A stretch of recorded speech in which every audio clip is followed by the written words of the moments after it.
Hey, it's Rena, and today I kind of wanted to go through a bit of an analysis of a bunch of countries that I've been to so far. As you guys know, I have been traveling for a couple of months and probably a couple more. I'm trying to find where home should be for me, and over the past couple months, I've been doing a bit of a checklist with each country as to what kind of criteria it's meeting or what I think it's lacking, or even what I think is super amazing about that country.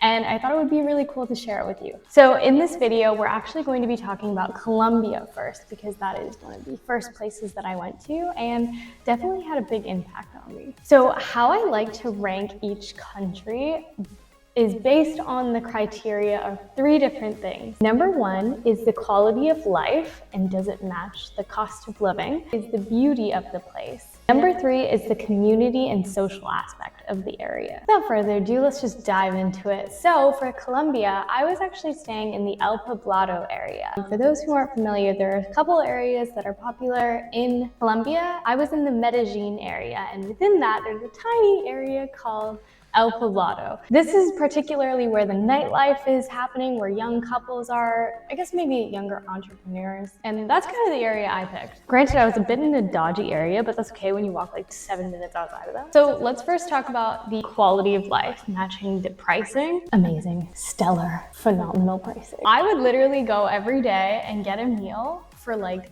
not even $15. That's unheard of. I think it was pretty fair pricing in terms of literally everything. The groceries were relatively cheap. The actual restaurants themselves, if you wanted to go to a super fancy restaurant, let's just say, I use Toronto as my reference point, but say you wanted to eat at like the CN Tower kind of vibe, you're looking at minimum 150 to 200 a person, I think. Actually, I've never been to that one before, so I don't even know. But I'm guessing that's what it is. And I went to one of the most fancy places in Medellin that there is, and it was a rooftop kind of area. I think it's called Ritual. I don't actually remember. But basically it was on top of like a mountain. It was gorgeous. The food was incredible.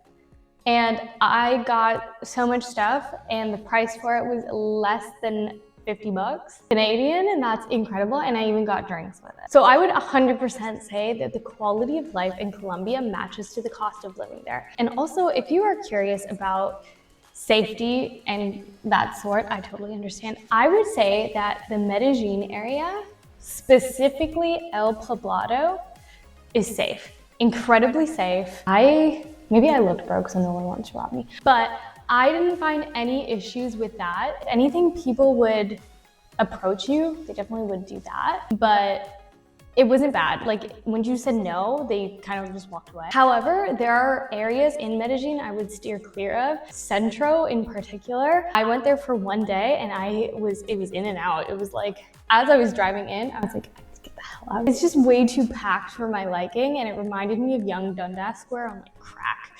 That's how many people were in this one area, and maybe I chose like the worst day to go on the weekend. Yeah, that's my fault. But I don't know, it's not my cup of tea. I like places that are popular with people, but not necessarily packed with people. Okay, so now for the quality. Should I talk about Cartagena too, actually? I should. I'm gonna add Cartagena in the mix. I went to Medellin and Cartagena, both spectacular. Cartagena was definitely my favorite though, because it was honestly like fish in the ocean. Who wouldn't want to do that? And I agree, the cost was it was like $1 more than being in Medellin, but for the experience you get, I would actually prefer Cartagena. The only downside of Cartagena was the people that would nag you or try to sell you something was like crazy. And if you look on YouTube, if you look anywhere and you look up like problems with Cartagena, that's the first thing that you find, is that there are people that harass you to buy things, and they very much do. Like, you will not be able to walk anywhere for more than 5 minutes without somebody harassing you. But I think because I was brown, I kind of fit in, so they didn't really harass me that much. Okay, so now we're gonna go into the community and social part. So I think in Medellin and in Cartagena, but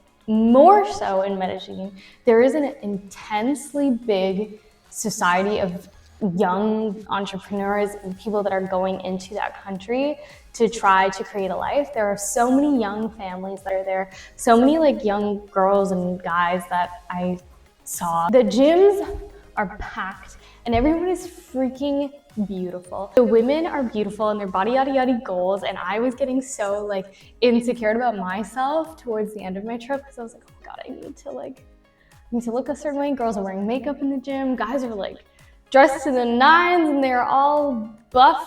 Like everyone was very good looking, I'll say that. In Medellin, couldn't understand anyone because everyone is in Spanish, but other than that, at least Spanish is a bit of an easier language, I would say, to pick up than others. So Duolingo has been coming in clutch for me, but also just learning on spot has been really good. I don't know much though. ¿Cómo estás?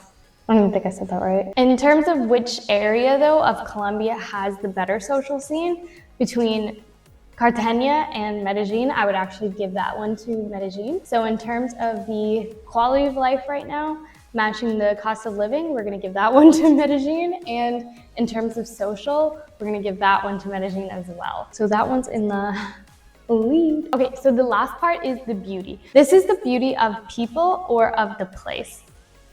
And I know I kind of talked about that with the social, but in terms of social, what I mean was more so like the events that were happening, parties, that kind of stuff. It was just more happening in Medellin. But in terms of the beauty, I am gonna give this hands down to Cartagena. That place was absolutely beautiful, and I don't think I've seen a place quite like that. It almost take Miami and take Italy, both those worlds meet. Basically, there's a Miami part of Cartagena and there's an old part like Rome in Cartagena, and they're 6 minutes away from each other. It's one of them, I believe it's called the Wall City, and then the other one is just New Cartagena, I don't really know what it's called. But it's absolutely beautiful and it's so easy to get to, and there's like no traffic to do it. I absolutely loved every day like going to explore the old city. You can't really drive much in there. I wouldn't recommend it, but it's really beautiful to walk around in. The shops look so beautiful. It literally feels like you're walking in Europe. And then in new part of Cartagena, where it looks like Miami, it's like all beach area, all these like little skyscrapers, the hotels, that kind of area. It's also equally as beautiful. And it almost like feels like you're getting a totally different experience. So just because of how unique that experience is, versus Medellin was very much in a mountain. It's just like all these houses and properties in the mountains. And I'm gonna be honest, like the first time I saw it was deeply shocking. Maybe I'll be able to put up a photo here so that you can see. But I've never seen that many places or like houses in one area so condensed in my life, and it was kind of like, in terms of beauty, like I am the type of person that I need to be near water. I don't know what it is, but like water just, I don't know, it just calms me down. It makes me feel like free. And when I was in Medellin, I couldn't help but feel that the thing that was lacking there for me that I realize now is so important is having water. And being in Medellin, it felt like I was in a fishbowl without water. Does that make sense? I hope that makes sense, I don't know. Also the temperatures. So Medellin had a very comfortable temperature where it was pretty much warm all the time. I was in shorts and skirts every single day. I never wore long pants. And in Cartagena, you pretty much don't wear anything at all. Like it's so hot there. It's literally like 30, 40 degrees every day. And it is actually a heat that is so intense that it feels sticky on your skin. It actually kind of sucks, I'm not gonna lie. Like, I don't like that kind of heat, and that was a downside for me. So in terms of weather, Medellin for the win, Cartagena not for the win. But in terms of overall beauty, I'm gonna give that to Cartagena. So basically, this is just my overall ideas and thoughts about Colombia as a whole. Well, more so for those two areas. If you do want me to go more in depth on these kind of things, like for either place or the actual cost that went into it, you can let me know and I can make a video about it, but I just thought maybe I would do an overarching one and see if there was any interest. But I hope you enjoyed hearing about my journey to Colombia and basically what I thought about it in terms of ranking. In terms of countries, out of 10, I would probably give Colombia like a solid 7 or 8 out of 10. Like I think it was phenomenal and perfect. There were just some things that were lacking for me. Which I can also go in depth in if you want me to do. But I think we're gonna wrap up this video around here. I hope you enjoyed watching and maybe learned something from it. And if you have any feedback for me, let me know. If you aren't currently subscribed to me, you know where to find me, and I hope you enjoyed. I hope to see you in the next video. Bye.